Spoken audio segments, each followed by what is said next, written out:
Elon Musk declared that the U.S. economy was probably in a recession, contradicting economists and available data, and advised businesses to monitor costs and cash flows. The billionaire has become a hero to a new generation of investors looking to shake up the financial system. Hey guys, welcome back to our channel. Today we'll look at what Elon Musk has to say about the impending recession. Before we move on to the video, don't forget to drop a like on this video and subscribe to the channel if you haven't already. Make sure the post notifications are turned on so that you never miss a video from us. Without further ado, let's dive right in. Many are expecting a global recession as a result of the invasion of Ukraine and Chinese lockdowns, which are putting additional strains on a supply system that is yet to recover from the current pandemic. Bring it on, says Elon Musk. This is actually a good thing. Musk responded to a Twitter user's question. It has been raining money on fools for too long. Some bankruptcies need to happen.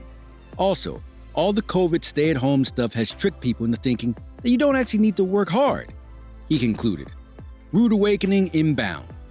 In addition, another Twitter user inquired about the duration of the recession, to which Elon Musk responded, based on past experiences, about 12 to 18 months. Companies that are inherently negative cash flow need to die so that they stop consuming resources. It's strong words from a man estimated to be worth more than $218 billion, more than anyone else on the planet.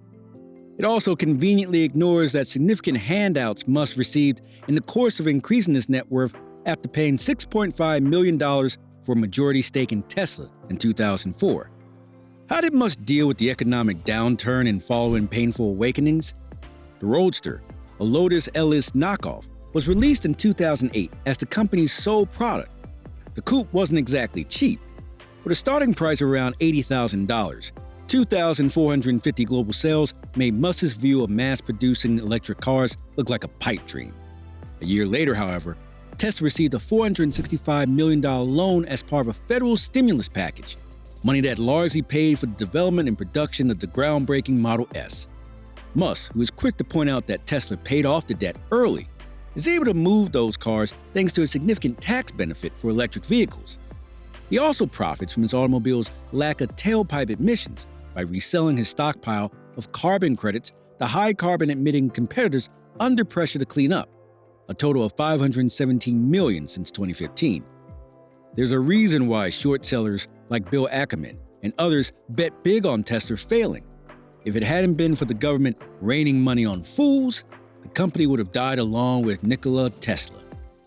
On Twitter, Musk has suggested that a recession would be beneficial because businesses that are innately negative cash flow need to die so they cease consuming resources. Tesla raised $20 billion in funding from 2010 to 2018 while losing $9 billion in cash flow. 2021 was the company's first full year of profitability. It isn't just Washington that has been generous. Tesla also benefits from state tax reductions for green automobiles and receives corporate subsidies on a regular basis. Since August, the business has won approximately $64 million in incentives to relocate to Austin, Texas, and construct Giga Texas, a whole new plant that will produce another Gonzo Musk concept, the Tesla Cybertruck. Musk's other businesses have also profited from corporate welfare programs. According to the Los Angeles Times, Musk's firms received about $5 billion in government assistance in 2015.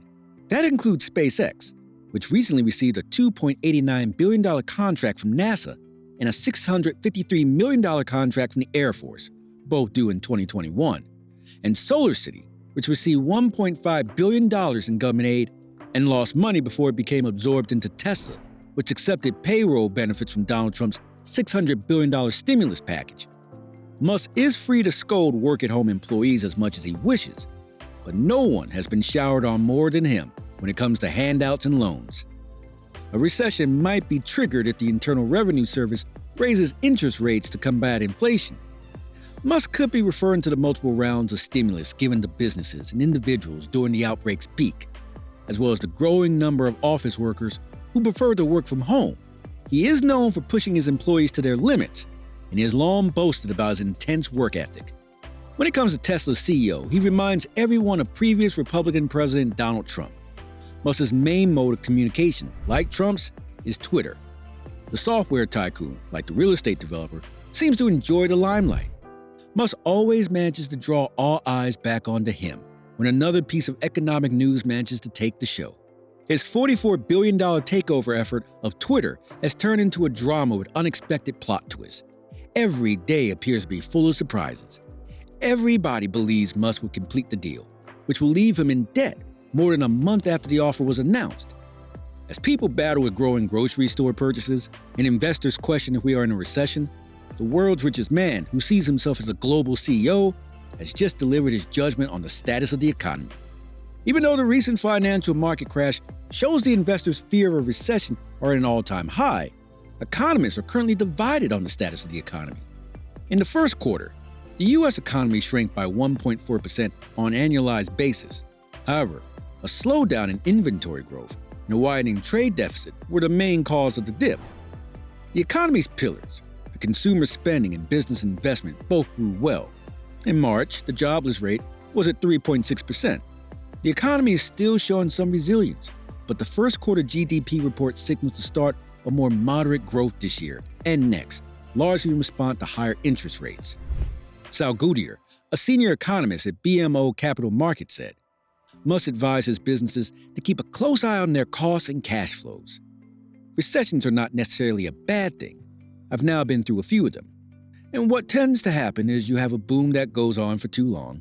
You get misallocations of capital. It starts raining money on fools. Basically, it's like any damn thing gets money, and I'm sure you've seen a few of those, Musk said. So somebody gets just out of control, and you just have a misallocation of human capital, where people are doing things that are silly and not useful to their fellow human beings, he continued. Watch your cash flow and get positive cash flow as soon as you can. One of the things about recessions, according to the entrepreneur, is that they separate the good from the bad businesses. He believes that the companies that produce useless things will go bankrupt, while the companies who produce helpful products will succeed.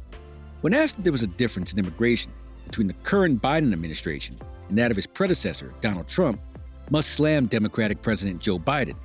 The serial entrepreneur started by laughing, then responded that Biden can only do one thing: read a teleprompter. Elon Musk always has a unique and sometimes bizarre way of looking at things. He has his own ideas about how to take things and turn them into something completely different. According to Elon Musk's opinion, the true cause of inflation is the government producing zillions more dollars than it has in assets. A growing number of investing and banking firms have voiced their concerns and issued warnings about the impending recession. Goldman Sachs senior chairman and former Lloyd CEO Lloyd Blankfield reportedly predicted a recession and advised consumers and businesses to prepare for it. Furthermore, BlackRock, one of the world's largest asset managers, warned in a recent research note that the Federal Reserve's actions have boosted interest rates and offset record inflation, which could potentially spark a recession. BlackRock went on to say that if interest rates are raised too quickly, it could result in a dangerous recession. So, what is Musk's advice for how to deal with a recession? Make a useful product and double-check that your business makes sense. Make sure you're not running things too closely to the edge from a capital standpoint, he said, adding that companies need capital reserves to make it through irrational times. The United States' economy may have just completed the fastest recovery from a recession in history, an impressive performance after a crisis like the coronavirus pandemic. But forecasters, investors, and consumers alike are concerned that another downturn is on the way. That is to say, whether the economy is in a downturn or not, preparing your wallet for tough times is an important aspect of your financial wellness. When times are good, taking steps to prepare your wallet for a downturn helps to relieve some of the stress and concerns that come with recessions. And while economists can't predict recessions, they can almost always know when the U.S. economy is in one. That's all for today. Do like the video and subscribe to the channel for more videos.